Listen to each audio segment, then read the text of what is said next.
as important as hadith is clearly an important historical record and source within Sunni Islam. That goes without say. That said, it is never on the darjah of the Quran, especially and the scholars disagree amongst themselves. They all agree that it's not on the darjah of the Quran, but then they disagree in their attitudes towards it. So Imam Malik and Imam Abu Hanifa, they very early on distinguished between hadith wa sunnah. So they said hadith is simply a historical record, a document. It's a data it's just a document, let's say. Now, sunnah is the practice. So Imam Malik was very clear, and Imam Abu Hanifa too as well, that every hadith is not a sunnah, and not every sunnah was necessarily documented, although most may be. So it's like a Venn diagram, and you've got that. So a clear example from the Hanafi school where they argue this is the Hanafis will state that, right, the Hanafis will state that Taraweeh was a sunnah to pray it as 20, although, and in Jama'ah, although and this is why Umar radiallahu an did it so. So that's the Hanafi argument. Even if the hadith isn't there, the document isn't there, but we know it was the practice. Otherwise, so this was the argument presented by Imam Abu Hanifa. Otherwise, Umar radiallahu an lam yakun mubtadi'an. He was not somebody to innovate. So that's an example where they are saying that we know this to be the sunnah, but it's not a hadith. And the hadith that we do have, we know not to be the sunnah. So let me give you an example from the Maliki side. The Maliki side, there's many, because Imam Malik had the school of Medina as a practice, and he showed that. So in, let's say, praying with the hands at the side, we call this in the Maliki madhab sadl, right? So you drop the hands at the side. Now, this was the practice of many schools, early schools of Islam within Sunni Islam. So it was the practice of people like Sa'id ibn Musayyib, great tabi'i, the son-in-law of Abu Huraira. It was the practice of Sa'id ibn Jubayr, the student of Ibn Abbas. It was transmitted from Sayyidina Ali radiallahu an. Although it's been challenged, the narration, but let's say the practice. Okay, let's stick to the practices. So you've got Sa'id ibn Musayyib, Sa'id ibn Jubayr, you've got Urwat ibn Zubayr, the nephew of Aisha. You've got Ibrahim al-Nakha'i, it's been transmitted from him. Hassan al-Basri. You've got in addition to that, Layth ibn Sa'ad in Egypt prayed the same way with sadl, hands at the side. The Don of Medina, Imam Malik, prayed with his hands at the side. It's also a transmission in the school of Imam Ahmad. Now, that many people pray with their hands at the side in early Islam. It also happens to be the practice of the Shia in Ja'fari fiqh, going right back, they claim, to Ahlul Bayt, to the Al, the family of the Prophet. It also happens to be the practice of many from an early splinter, from a splinter group in early Islam, the Khawarij, who kind of deviate away in very early Islam, but when they prayed, they still prayed with their hands at the side.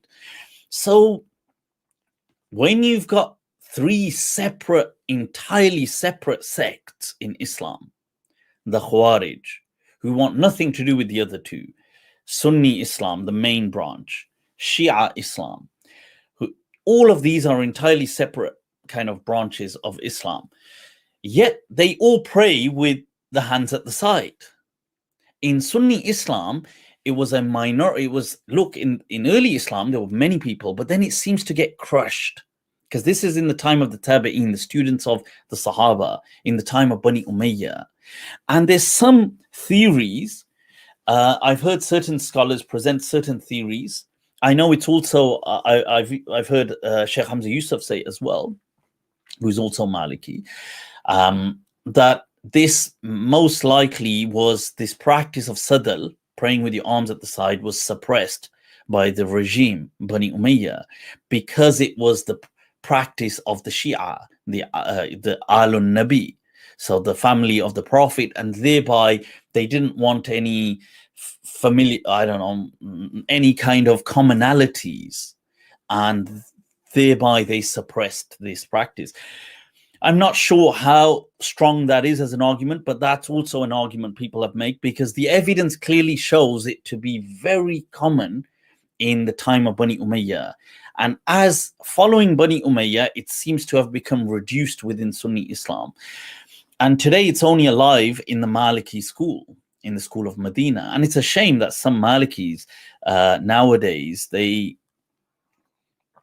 see, it doesn't matter how you pray, whether you pray with your hands at the side or you fold them or whatever you do. But it's a shame that you guilt trip people out of things. Because really, as astonishing as this may seem, there isn't a single Sahih hadith to prove where to place the hands in prayer. There isn't a single Sahih hadith. The closest Sahih hadith that they have within Sahih Bukhari has huge problems, because it doesn't mention that the Prophet told them to do it. It mentions Umirna, and then Ismail says, I think he's talking about the Prophet, and some people say maybe he's not talking. And if he hadn't said that, it would have been okay. But the fact he said that showed people were speculating who, because he says we were commanded to place our hands above our hands, Umirna, and it triggered an amount of discussion. Who commanded you? So now the hadith doesn't say it. So people say, well, it must have been the Prophet. But when the narrator in the chain says, I think, he says, La ura illa in yunma dhalik ila nabi. He says, it appears to me that that's going back to the Prophet. Now that shows that there's doubt, because if I have to say that, it creates a discourse. So there is and there's a great Mauritanian scholar, who, the father of Muhammad al-Amin al-Shanqiti, al-Mayabi.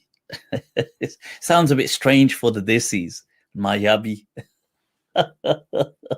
Sheikh al-Mayabi, and he has an amazing book, I do have it somewhere, where he brings all the riwayat of holding the hands in prayer and shows every single one is weak or mu'allal, has a problem, and which is another fascinating discussion, because it goes to show that the purpose of prayer could never have been where you place your hands, because otherwise this would have been such an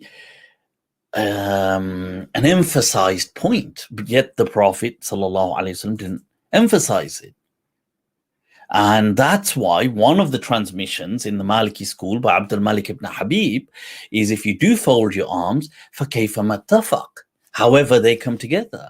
There is no set manner in how to do it.